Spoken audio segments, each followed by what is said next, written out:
Bismillahirrahmanirrahim. Assalamualaikum warahmatullahi wabarakatuh. Selanjutnya penulis membedakan teman-teman tiga cairan yang keluar dari kemaluan. Ada namanya madhi, ada wadi dan ada mani. Ya. Adapun madhi ialah air berwarna putih lagi lembut yang keluar ketika memikirkan perkara seks atau mencumbui istri. Wajib berwudu darinya, bukan mandi, dan menciprati bagian pakaian yang terkena madhi dengan air. Jadi awal terangsang itu namanya madhi. Dan ini tidak harus mandi karena belum wajib mandi. Wajib mandi kalau sudah mani yang keluar. Itu pun melalui proses klimaks ya, waktu yang lama. Di sini kami mengingatkan agar banyak mencumbui istri ketika hendak menghilangkan atau memecahkan kegadisan. Ini beliau kembali ke tata cara tadi, sehingga menambah syahwat istri dan madhi akan keluar. Salah satu kegunaannya adalah memudahkan masuknya kelamin itu sendiri. Maksudnya memang ini pelumas yang Allah SWT berikan, tapi dia sifatnya najis. Dia sifatnya najis kalau ada di pakaian. Artinya kalau dia juga keluar harus dibersihkan dan wudu.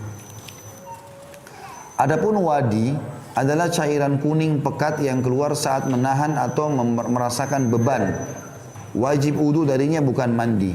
Jadi kadang-kadang ada orang capek sekali, maka bisa keluar cairan ini. Cuma bedanya kalau madhi warnanya keputih-putihan, kalau wadi ini warnanya kuning pekat.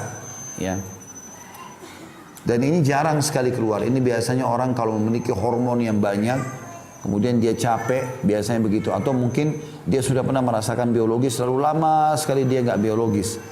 Maka biasanya akan keluar cairan-cairan seperti ini. Kalau ini juga sama, tidak wajib mandi, kalau wadi, tapi dia cukup dengan wudu, kemudian dia boleh sholat.